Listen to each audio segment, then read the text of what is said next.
Alright, hello. This is the video for the section of 7.1, the first day of the ratios for similar polygons. Polygons, sorry, just a review. A polygon means a many-sided, so it has many sides. So there's going to be a few things where we're going to compare just like triangles to triangles and quadrilaterals to quadrilaterals.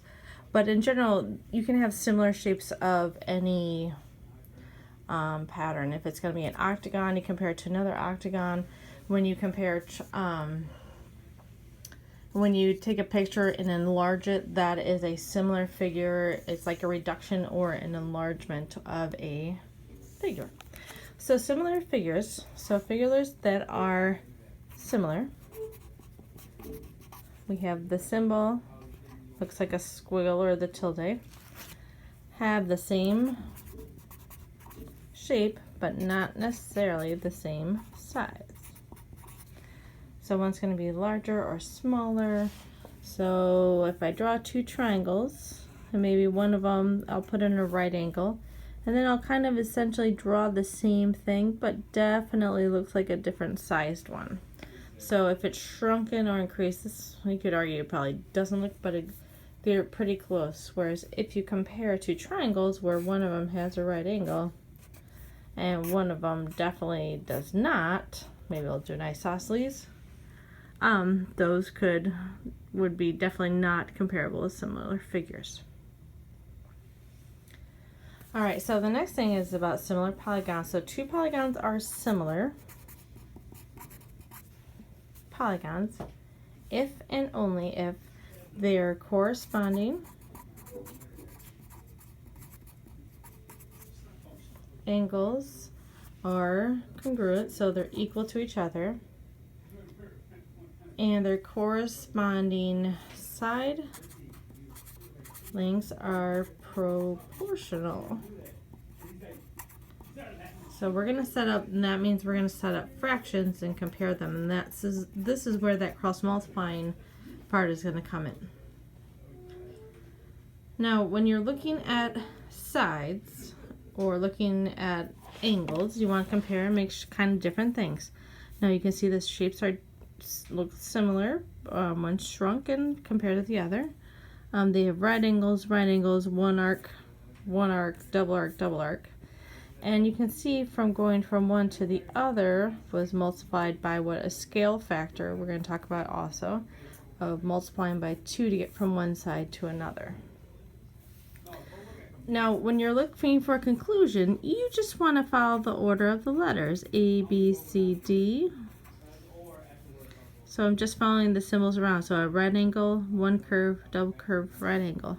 Now I'm going to use that with the other one, E, F, G, and H.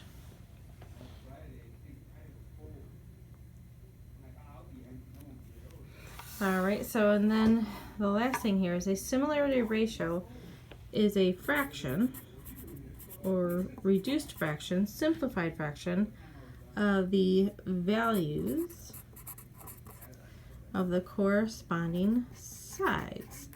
So we're going to find sides to compare and use them and make fractions or reduce them and see if they're the same sometimes, and keep going with that. So when it asks you to make a similarity ratio and it lists two different shapes, this will be the top number, so ratio means fraction.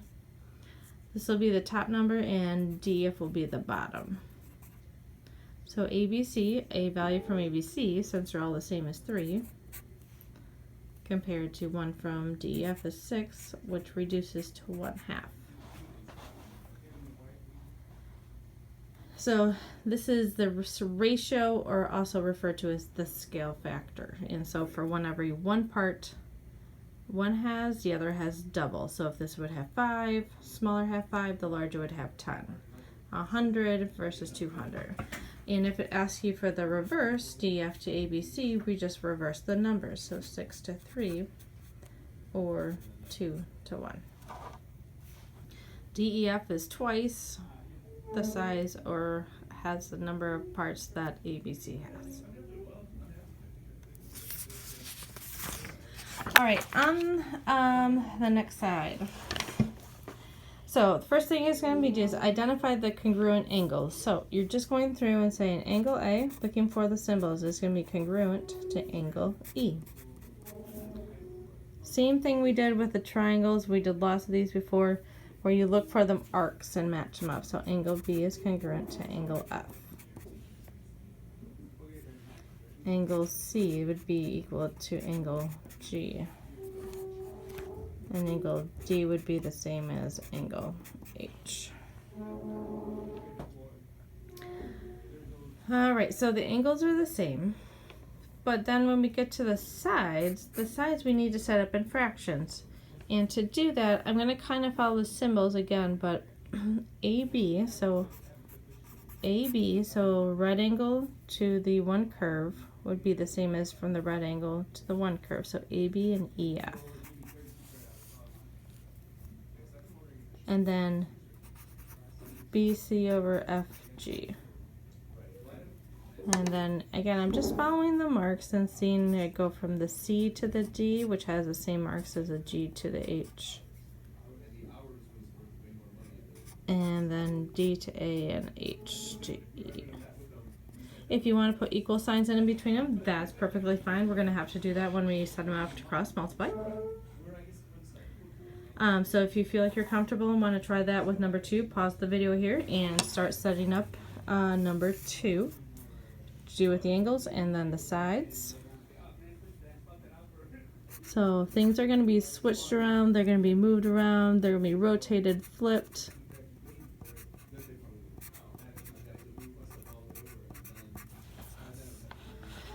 So there are the angles set up.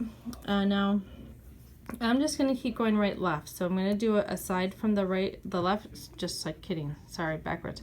I'm going to do aside from the left triangle and then put it over the side from the right, the triangle on the right. All right, so I'm going from the double mark to the plane angle. So I have QS, double marked to that one. So YX, blank, SR to XZ, and then RQ to ZY. So this is part of the first day, just setting these up. Next day we're going to get to cross multiplying them. Alright, last thing we're going to do here, so the new part is identifying if they're similar. So we're just looking at the ratios of the sides. So like on this one, see the double marks on both of these?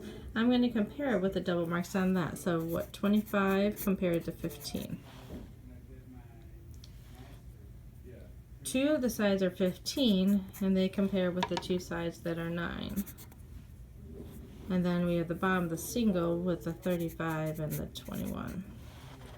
Now, perfectly fine to either divide these out with a calculator or just simplify the fraction. I don't have a calculator in front of me, but I know this would be 5 to 3. They reduce to 5 to 3, and 7 would make 5 to 3. If you got a calculator, it would be like 1.6 repeating for all of them. Now, when these are the same, we say similar. Similarity ratio, you've already figured out because it's the reduced fraction. That's all the same for them. Nice 3. And then my similarity statement, I go through and just name them. So if I went from W, V, U, X, I want to do my other one in a similar way. So what? L, M, N, Q.